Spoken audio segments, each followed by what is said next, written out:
Oke, kita bakal mulai ngerekap berita AI mingguan di Aiko. Jadi gue bakal bikin rekapan minggu ini di video kali ini. Dan buat rangkuman lebih detail yang lebih lengkapnya kalian bisa cek di bagian description. Dan di video kali ini kita bakal bahas banyak banget hal. Tapi gue bakal mulai dari hal yang paling unik dulu. Jadi Google lagi kerja keras buat bikin AI yang bisa ngobrol sama lumba-lumba. Itu gila banget gak sih? Namanya tuh Dolphin Gemma atau Dolphin Gemma. Dan kalian tahu kan model Gemma itu model kecil Google yang bisa jalan lokal di device kalian sendiri. Nah, ini tuh versi Dolphin-nya. Jadi beneran buat ngomong sama lumba-lumba. Nah, spoiler pertama, ini tuh sebenarnya belum berhasil. Ya, jadi mereka masih riset. Tapi idenya ini bisa berfungsi dalam waktu dekat. Nah, gimana sih caranya? Idenya sebenarnya lebih simpel daripada yang dibayangkan. Mereka tuh pakai AI dengan 400 juta parameter, ini tuh kecil banget, yang bisa jalan di HP, dalam kasus ini Google Pixel, dan AI ini dilatih pakai suara lumba-lumba yang udah direkam, buat kenalin pola dan terutama biar bisa niru suara itu. Dan dari situ, tujuannya bukan buat langsung ngerti bahasa lumba-lumba, tapi buat bikin bahasa baru yang bisa dimengerti sama lumba-lumba. Bayangin gini, dua penyelam masuk ke air bawa alat. Satu alat bisa ngeluarin suara yang mirip lumba-lumba, dan satu lagi bisa nangkep suara itu. Mereka nyelam dekat sekelompok lumba-lumba, dan penyelam pertama bikin suara tertentu buat kasih tahu penyelam kedua, kayak, kasih mainannya dong. Ide ini diulang terus-menerus dengan harapan ada lumba-lumba yang akhirnya ngeh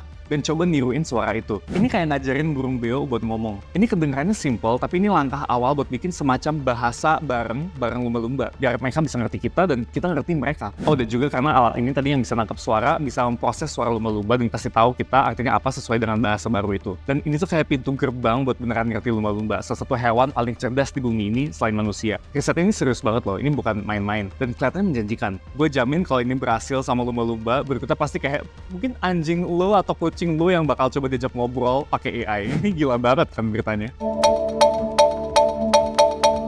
Nah, kita lanjut nih. Google nggak cuma ngurusin lumba-lumba ternyata, mereka juga bereaksi cepat banget sama peluncuran model O3 dan O4 mini dari OpenAI. Nah, seperti yang kayak gue tebak, ada model baru yang muncul. Google kenalin Gemini 2.5 Flash, model tercepat dari generasi Gemini 2.5. Dan ini dirilis cuma sehari setelah OpenAI. Dan gimana performanya? Ini sesuai prediksi. Model ini murah banget. Tapi kalau disuruh mikir atau reasoning, harganya naik. Dan model Gemini kan hybrid ya, jadi harganya beda-beda tergantung kita minta dia mikir atau enggak, karena butuh komputasi yang lebih berat. Kalau tanpa mikir, ini murah banget. Kalau pakai mikir, harganya bisa $3,5 per juta token. Ini masih lebih murah sih dibandingin O4 mini-nya OpenAI di $4,4. Tapi nggak beda jauh banget. Kalau disuruh mikir lebih dalam, malah jadinya bisa lebih mahal juga. Bedanya OpenAI nggak nawarin di O4 mini versi nggak mikir atau non-reasoning. Jadi kalau mau itu, kita harus pakai model lain, kayak GPT 4.1 misalnya, which is nanti kita bakal bahas. Jadi buat kasus tertentu, di mana kadang butuh mikir, kadang enggak, Gemini bisa jadi jauh lebih hemat.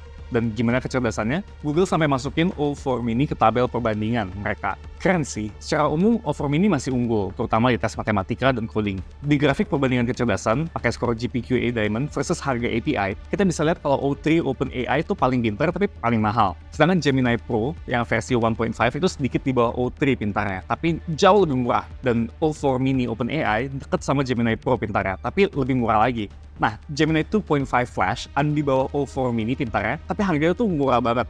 Apalagi kalau tanpa mikir atau non-reasoning. Dan kesimpulannya apa? Sekarang ada 4 pemain utama, kalau kita abaikan X ya, dan Cloud dulu. OpenAI O3 itu paling pinter dan paling mahal. OpenAI O4 mini itu paling bagus value-nya, pinter dan nggak terlalu mahal. Google Gemini 2.5 Pro itu hampir sepintar O3, tapi jauh lebih murah.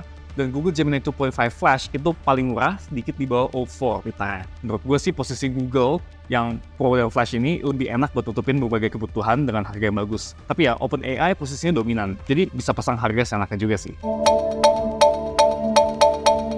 Berita yang ketiga itu Google Veo 2 udah jadi gratis. Jadi Google nggak berhenti di sini lagi juga. Mereka lagi pamer otot banget nih kayaknya. Model video mereka yaitu Veo 2 sekarang udah bisa dipakai gratis di Google AI Studio. Dan iya, ini benar-benar gratis, free. Model video terbaik di pasaran sekarang itu tuh Veo 2. Dan ini bisa dipakai secara gratis di web.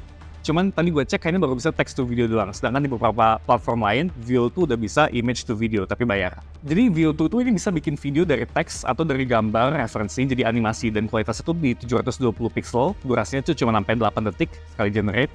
Tapi 8 detik cukup lama juga sih. Biasanya platform lain mungkin cuma kasih 2-5 detik.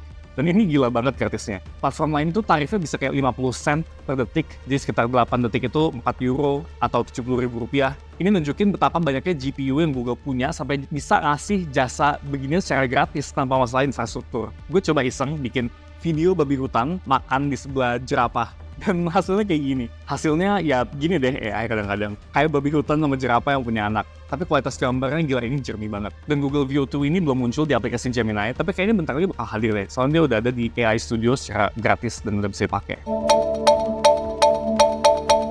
Nah, berita yang keempat ini gue mau ngerekap bagian OpenAI O3, O4 Mini, dan GPT 4.1. Jadi kayak yang tadi udah gue singgung, berita besar minggu ini dan minggu lalu tentunya adalah peluncuran dari OpenAI mengenai O3 dan O4 Mini. Intinya O4 Mini itu keren banget, powerful, murah, cepet, dan model O3 juga nunjukin loncatan yang besar dibandingin Mini yang sebelumnya.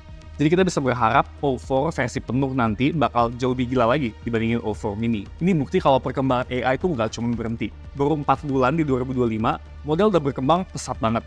Bulan Mei ini ada Google I.O. dan gosipnya bakal ada Gemini 2.5 Ultra atau bahkan Gemini 3. Dan Anthropic juga pasti harus ngeluarin Cloud 4 bentar lagi. Ini perang model AI bentar lagi bakal makin panas nih. Terus apa sih perubahan paling penting dari model-model baru dari OpenAI ini? Ini bukan cuma soal skor benchmark, tapi kemampuan model buat melakukan tugas dalam chain of thought atau rantai pemikirannya atau COT sebelum mereka ngasih jawaban. Dan jadi mereka punya lebih banyak agensi. Contoh nih, gue kasih prompt random. Bikinin dong analisis informasi tentang apa yang dimakan jerapah dalam sehari, hitung kebutuhannya untuk sebulan, terus kasih gambar dan bikinin jadi PDF, kartu informasi yang bisa dilaminating buat ditaruh di kandangnya. Itu prompt yang aneh. Tapi coba kita lihat kemampuannya gimana. Ini gue lagi pakai yang model O3. Dan lihat, dia langsung nulis thinking. Terus dia mulai bikin plan, mulai bikin rencana. Oke, user pengennya begini. Dia bahkan nyari info dulu di internet kalau misalnya dia kurang. Dan dia eksekusi tugas dalam proses mikirnya sebelum ngasih jawaban. Terus dia bikin kode buat generate PDF-nya. Dan hasil PDF yang dari gue minta itu kayak begini. Oke, ini simple sih. Tapi udah lumayan promising lah, menjanjikan, bisa bagus. Intinya dia bisa ngelakuin semua itu tanpa harus jawab dulu. Pas lagi di proses chain of thought-nya itu luar biasa sih. Jujur awalnya gue ngeremehin O3 karena fokusnya ke O4 Mini, tapi makin gue pakai O3 sebenarnya makin kerasa gilanya. Kayak pas pertama kali nemuin GPT-4 kali ya, kita bisa nemuin hal-hal baru yang kita nggak bisa lakuin sama AI sebelumnya yang kita nggak pikiran. Selain itu, OpenAI juga ngenalin GPT 4.1. Ini model buat API, jadi buat developer only, bukan buat dipakai di chatgpt.com. Dan tujuannya itu buat ngegantiin GPT 4o. Fitur utamanya itu konteks 1 juta token. Dan itu gede banget performa dan harganya. GPT 4.1 tuh versi yang penuh, sedikit lebih bagus dan murah dibandingin 4o penuh. Tapi GPT 4.1 mini itu lebih bagus dari 4o mini. Tapi malah lebih mahal juga. Jadi aneh kan? Ada juga versi 4.1 nano yang lebih cepat tapi lebih bodoh. Intinya model 4.1 ini bakal gantiin 4o, suka atau nggak suka. Oh ya, GPT 4.5 juga bakal dihapus karena kemahalan dan kelambatan. Meskipun model Gemini seringkali dibilang lebih bagus value-nya atau teknologinya lebih maju, anehnya pengguna ChatGPT itu tumbuhnya eksponensial banget. Sementara Gemini tumbuhnya lambat banget. Coba kalian lihat grafik pengguna aktif bulanan ini. ChatGPT itu naiknya gila-gilaan, sementara Gemini itu naiknya pelan. Kenapa ya? Karena mungkin OpenAI itu duluan kali ya, jadi brand awareness-nya kuat. Atau mungkin aplikasi ChatGPT lebih enak dipakai. Dan fitur-fiturnya lebih banyak rasanya. Coba kalian komen di bawah, kalian pakai ChatGPT atau Gemini dan alasannya kenapa. Jangan lupa juga buat subscribe ke Aiko biar gak ketinggalan berita kayak gini. Nah, ada update kecil juga nih tentang ChatGPT. Sekarang tuh ada tombol library buat lihat semua gambar yang pernah kita bikin dari ChatGPT. Ini praktis banget kan?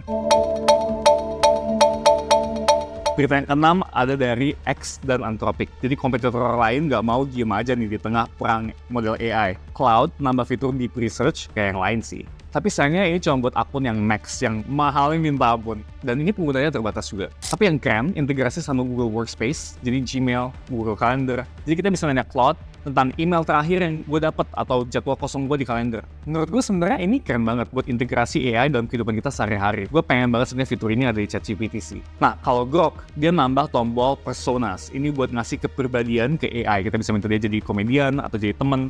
Dia juga nambah workspaces, ini mirip projects di ChatGPT. Dia juga nambah canvas, ini udah kayak di ChatGPT, di Gemini. Dan fitur yang paling keren, dia itu punya create report dari CSV. Jadi kalau bisa kita upload file data, misal penjualan kita di TikTok Shop atau di mana, Grok bisa otomatis bikin laporan lengkap, bahkan sama grafik-grafiknya. Ini gila sih menurut gue.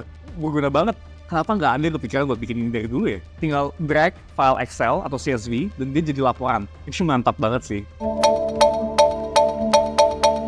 Ada berita tentang AI dari dunia medis, ini menunjukkan AI itu makin canggih. Jadi ada AI baru dari Universitas Cambridge yang bisa diagnosa penyakit celiac dari gambar biopsi dalam hitungan detik. Akurasinya katanya 97%. Ini tuh mirip kayak AI deteksi kanker yang pernah viral juga sebelumnya. Bedanya sama dokter.